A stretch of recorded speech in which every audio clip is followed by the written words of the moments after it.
तो नाज़रीन, बीजेपी के खिलाफ अपोजिशन सफ बंद होती नजर आ रही है। ममता बनर्जी ने मेगा रैली का इनेकाद किया है, जहां पर तमाम बड़ी जो अपोजिशन पार्टियां हैं वो वहां पर मौजूद है। 20 पार्टियों के लीडर इस वक्त मौजूद हैं। आइए आपको सीधे लिए चलते हैं इस रैली में, जहां फारूक अब्दुल्ला खिताब कर रहे हैं। अभी आपने सुना, नॉर्थ ईस्ट से हमारे लोग आए थे, उनने सुना किस तरह आसाम में आग लगी हुई है, मणिपुर, नागालैंड, हर जगह आग लगाई जा रही है। इस आग को बचाने के लिए मैं हाथ जोड़ के पहले तो नेताओं से कहूंगा कि नेता, हम लोगों को इकट्ठे होना है। हम लोगों ने अपने मन में ये ठाप लेना है कि हमें कुर्बानी देनी है। हम अगर लोगों से कहते हैं पहले हम कुर्बानी दें तब बात बनेगी। अगर हम ये समझे कि मेरी जमात ही सिर्फ इस देश को बचा सकती है, वो गलत है। अगर इस देश को बचाना है तो हर एक ने बलिदान देना है, हर जमात ने बलिदान देना है, तब ये देश बचेगा। आज जम्मू कश्मीर को देखिए, किस हालत पे पहुंचाया है जम्मू कश्मीर को। उसके जिम्मेवार भी यही बीजेपी है। आज यह हालत है कि हर जगह लोगों को मारा जा रहा है और ये कहा जाता है कि ये लोग पाकिस्तानी हैं, ये देशद्रोही हैं।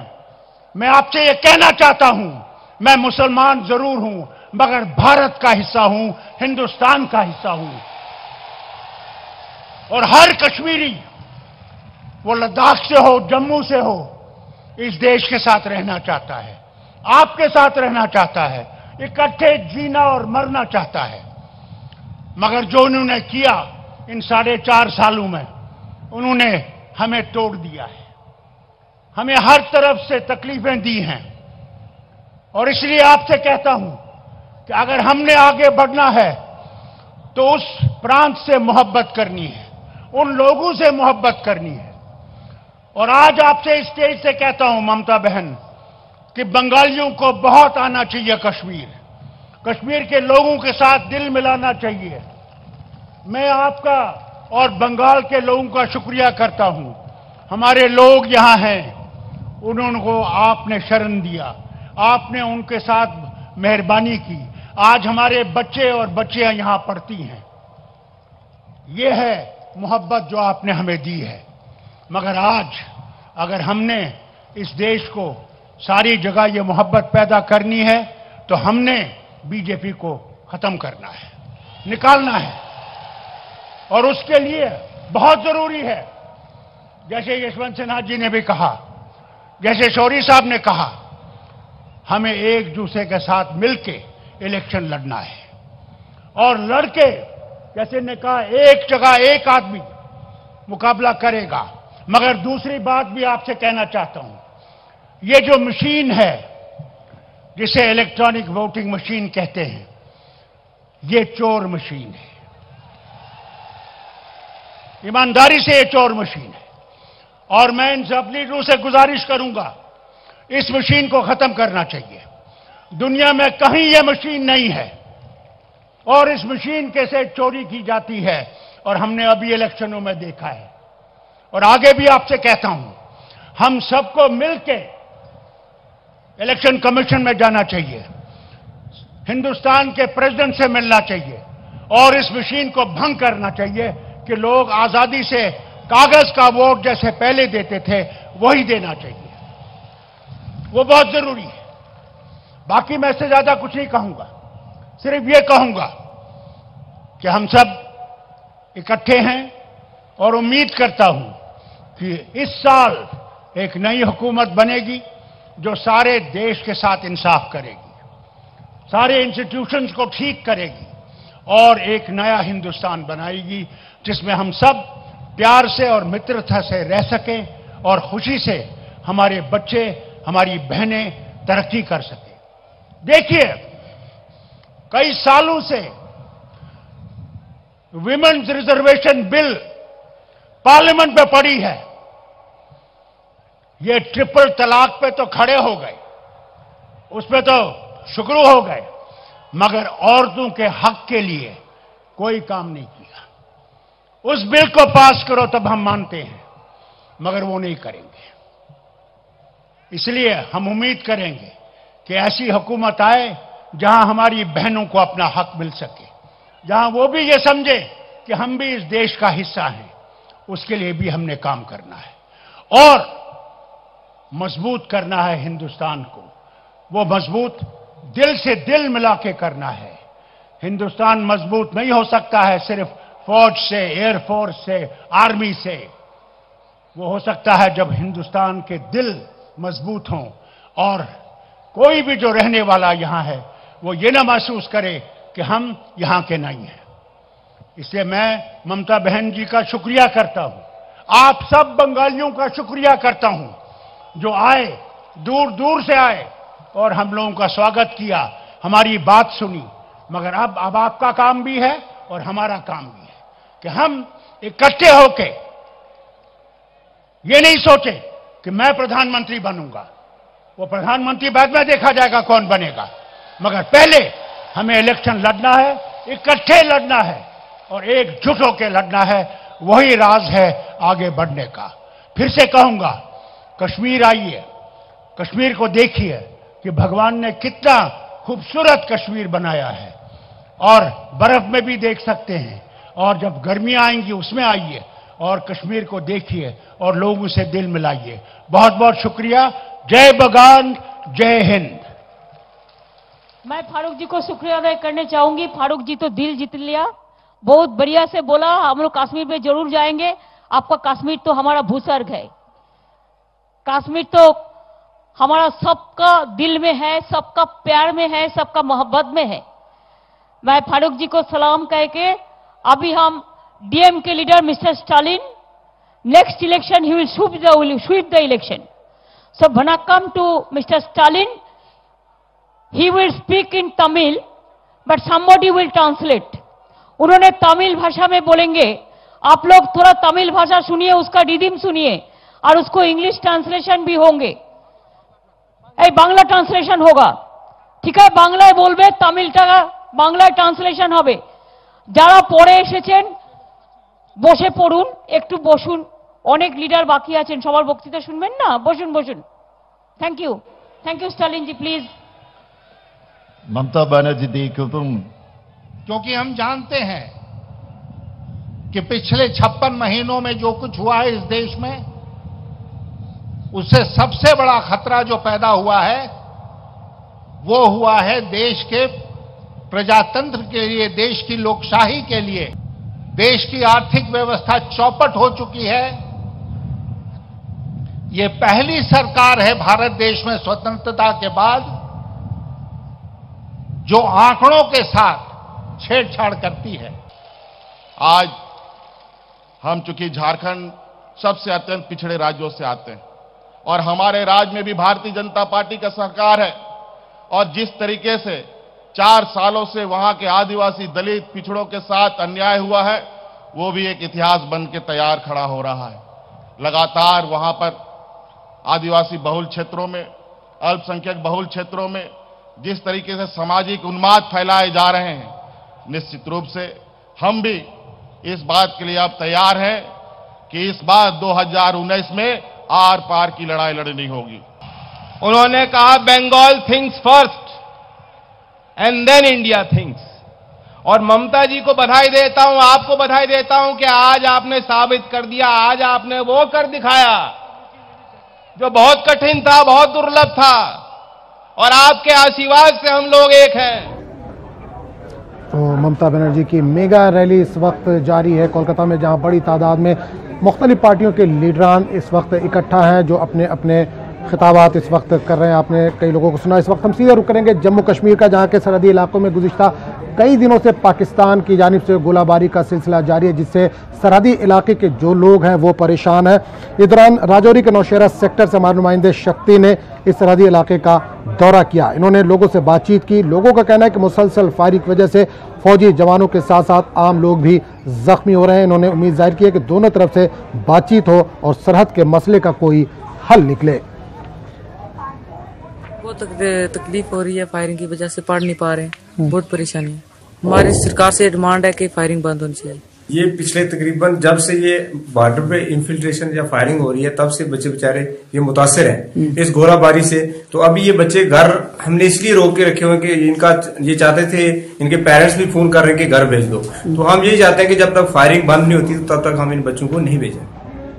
और जेएनयू में मुल्क मुखालिफ नारेबाजी मामले में पटियाला हाउस कोर्ट ने दिल्ली पुलिस की जमकर सरजनिश की है। अदालत ने कहा कि दिल्ली हुकूमत की इजाजत के बगैर चार्जशीट कैसे दाखिल की गई। इस पर पुलिस ने अदालत को 10 दिनों के अंदर दिल्ली हुकूमत से इजाजत लेने का यकीन दिलाया। इस मामले में जवाब दाखिल करने के लिए अदालत ने दिल्ली पुलिस को 10 दिनों की मोहलत दी है। बात भोपाल ख्वातीन इज्तिमा की। जमात इस्लामी हिंद के ज़ेर एहतमाम भोपाल में ख्वातीन का इस वक्त इज्तिमा जारी है। 19वां सालाना इज्तिमा ये चल रहा है। ख्वातीन इज्तिमा में मध्य प्रदेश के अलावा मुल्क के कई शहरों से, जिसमें दिल्ली, हैदराबाद और मुल्क के दूसरे शहरों से ख्वातीन स्कॉलर जो है वो शिरकत कर रही हैं। ख्वातीन इज्तिमा में तलाक़ सलासा, हलाला, मीरास, इस्लामी मुआशरे जैसे मौज़ूआत पर गौर व खौज किया जा रहा है।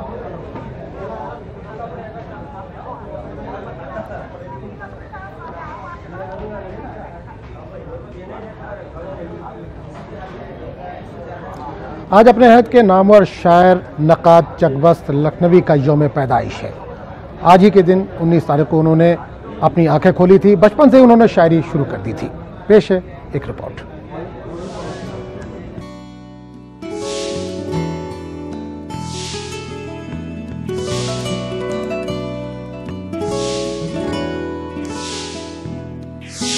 अगर दर्दे मोहब्बत से न इंसा आशना होता, न कुछ मरने का गम होता, न जीने का मजा होता।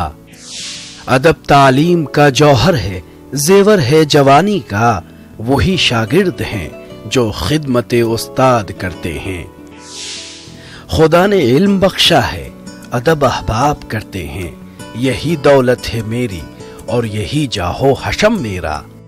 चकबस्त अपनी शायरी के जरिए शम्ए इल्म को फरोजा किया करते थे। इंसान की जिंदगी के उतार चढ़ाव को अपने कलाम में बखूबी निभाते थे। उन्होंने इल्म और अदब को जिंदगी का माहसल बताया। चकबस्त का मुकम्मल नाम पंडित ब्रिज नारायण था और चकबस्त के नाम से जाने गए। चकबस्त कश्मीरी बरहमन थे। फैजाबाद में 19 जनवरी 1882 में पैदा हुए। उम्र के पहले मरहले में लखनऊ आ गए। चकबस्त जब 5 साल के थे वालिद का इंतकाल हो गया। शायर, अदीब और नक्काद चकबस्त 9 बरस की उम्र से शेर कहना शुरू कर दिया। 12 साल की उम्र में कलाम में पुख्तगी आ चुकी थी। अफजल अली खान अफजल के शागिर्द थे। उन्होंने शायरी की इब्तिदा गजल से की। आगे चलकर कौमी नज़में लिखने लगे। कई मर्तबा मरसिया भी लिखे हैं। उन्होंने एक रिसाला सितारा सुबह भी जारी किया था। मजमूए कलाम सुबह वतन के नाम से शायर हुआ। कुलियात चकबस्त 1981 में छपी। चकबस्त ने पहली नज्म एक इजलास में 1994 में पढ़ी। कहीं कहीं चकबस्त के एक नाटक कमला का तस्करा भी मिलता है। रामायण के कई सीन नज्म किए लेकिन उसको मुकम्मल न कर सके। 12 फरवरी 1926 को एक मुकदमे से लौटते हुए स्टेशन पर उनका इंतकाल हुआ। जिंदगी क्या है, अनासिर में ज़ुहूरे तरतीब, मौत क्या है, इन्हीं अज्जा का परेशान होना। Bureau report, news 18 Urdu. और इस वक्त बड़ी खबर आ रही है जम्मू कश्मीर के अनंतनाग से। जम्मू कश्मीर के अनंतनाग में ग्रेनेड हमला हुआ है। केपी रोड अनंतनाग में मिलिटेंटों का निशाना चूका। सीआरपीएफ के आरोपी पार्टी को निशाना बनाने की कोशिश। पुलिस और फोर्सेज मौके पर मौजूद। आम शहरी शौकत अहमद ग्रांसू जख्मी हुआ है। अनंतनाग में पुरअसरार धमाके के सबब अफरा तफरी की भी खबर है। शुबा जाहिर किया जा रहा है कि हमला ड्यूटी पर तैनात सीआरपीएफ पार्टी पर था। पुलिस का कोई बयान फिलहाल सामने नहीं आया है। आप ये तस्वीरें आप देख सकते हैं, तस्वीरें भी आ गई। जम्मू कश्मीर के अनंतनाग में ग्रेनेड हमला हुआ है। केपी रोड अनंतनाग में मिलिटेंटों का निशाना चूक गया है। सीआरपीएफ के आरोपी पार्टी को निशाना बनाने की कोशिश थी। पुलिस और फोर्सेज मौके पर मौजूद है। आम शहरी शौकत अहमद एक जख्मी हुआ है। अनंतनाग में पुरअसरार धमाके के सबब अफरा तफरी। और इस पूरे मामले पर बात करने के लिए हम सीधे रुक करेंगे अनंतनाग, जहां से हमारे नुमाइंदे मुदस्सर कादरी इस वक्त फोन लाइन के जरिए जुड़े हैं। मुदस्सर, अनंतनाग में ग्रेनेड हमले की खबर है, क्या ताजा जानकारी है इस वक्त आपके पास? बिल्कुल आजम, मैं आपको बता दूं कि आज अभी कुछ देर कबल ही जो पूरा अनंतनाग कस्बा है वो एक जोरदार धमाके की आवाज से लरज़ उठा और जिसकी वजह से जो लोगों में अफरा तफरी और तशवीश की लहर पैदा हो गई।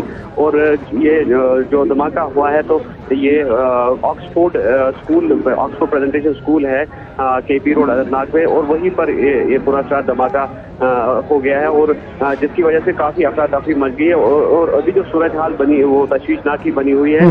हालांकि हालात जो है वो काबू में जरूर है और सिक्योरिटी के जो आला अफसरान है, पुलिस है, सीआरपीएफ है, तो वो जाए वारदात पर पहुंच गए हैं और पूरे इलाके को एक तरह से कॉर्डन में लिया गया है और हालात का जायजा लिया जा रहा है। और मैं आपको बता दूं कि पुरस्कार धमाके के दौरान शौकत अहमद नामी, जिस तरह से आपने बताया, शौकत अहमद नामी जो आम शहरी है वो जख्मी हो गया है और जिसको अभी हॉस्पिटलाइज किया गया है।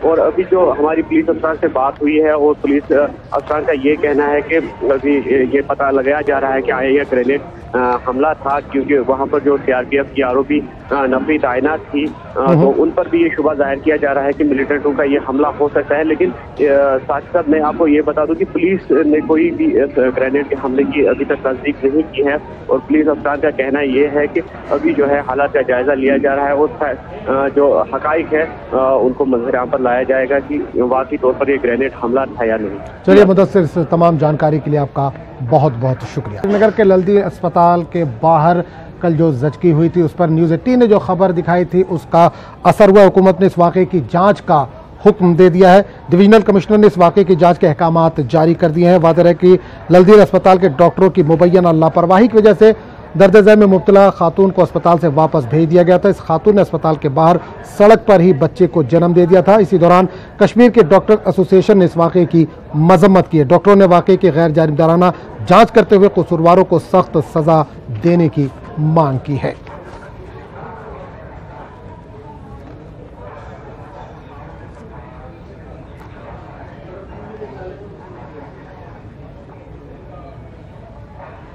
मुमताज़ अदीब इकबाल मजीद का कल रात भोपाल में इंतकाल हो गया। काफ़ी दिनों से वो अलील चल रहे थे। इकबाल मजीद मध्य प्रदेश उर्दू अकादमी के सेक्रेटरी भी रहे। आज बाद नमाज ज़ोहर भोपाल के सैफिया कॉलेज कब्रस्तान में इन्हें सुपुर्द खाक किया जाएगा। इनके इंतकाल से उर्दू हल्कों में गम की लहर है।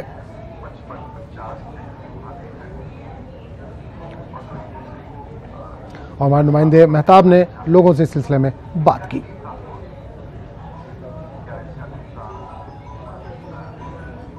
अफसाने के हवाले से हमेशा लिया जाता रहेगा।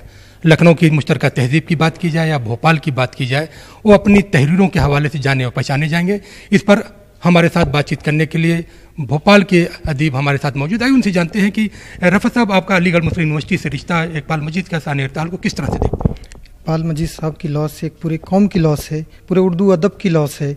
और उनकी तहरीरें जो हैं वो हिंदुस्तान में ताजमहल और कुतुब मीनार की तरह जानी जाती हैं। उन्होंने जो तहरीर उनकी, मैं एक बात के लिए श्योर हूँ कि उनकी तहरीर हमेशा ज़िंदा रहेगी। अलीगढ़ मुस्लिम यूनिवर्सिटी के लिए पर्सनल लॉस है, क्योंकि वो बहुत ग्रेट स्कॉलर थे अलीगढ़ मुस्लिम यूनिवर्सिटी के।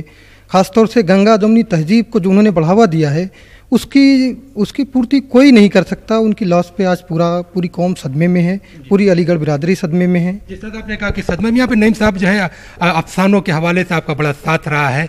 आप खुद अफसाना लिखते हैं, उनकी अफसानवी उसकी बात करें, चाहे शहर बदनसीब की बात करें या दूसरे हवालों से बात करें, कितना अहम जो है नुकसान है उनके इंतकाल से? मेहताब साहब, मेरे नज़दीक ये नुकसान उर्दू के लिए बहुत ही गमज़दा माहौल में देखने को मिला। मैंने जितना भी उन्हें मुताला उनका किया, ख़ास तौर से दो भीगे हुए लोग, जब मैंने पढ़ी कहानी उनकी, उनसे मिलने गया, बहुत खुलूस और मोहब्बत से मिले। सही मानों में हमाजेत शख्सियत में उनका शुमार होता था। आज मेरे पास अल्फाज नहीं है, मेरी ज़बान लड़खड़ा रही है कि उन्होंने मुझसे कई ड्रामे AIR के लिए लिखवाए और जबरन लिखवाए कि मुझे ड्रामा निगार भी बना दिया और उनके जाने के बाद AIR से मैंने कभी फिर कोई ड्रामा नहीं पढ़ा। एक अफसोसनाक वाकया मैं ज़रूर दोहराना चाहूँगा। उनके बड़े साहबजादे जो एक दिन के बाद सऊदी अरब मुलाजमत करने जा रहे थे, ज्वाइन करने, रोशनपुरा नाका भोपाल पे उनका एक्सीडेंट हुआ और वो रुखसत हो गए। इकबाल मजीद साहब का गम उस वक्त देखा नहीं जाता था। उन्होंने कहा नहीं तुम चलो मेरे साथ, मैं अपने बेटे का कटा पिटा चेहरा नहीं देखना चाहता और लिख के दे दो कि मैं उनका पोस्टमार्टम नहीं चाहता। मैंने लिख के दिया, उन्होंने दस्तखत किए। तो न्यूज़ रूम लाइव में फिलहाल इतना ही। अगले बुलेटिन में आपसे फिर मुलाकात होगी। आदाब।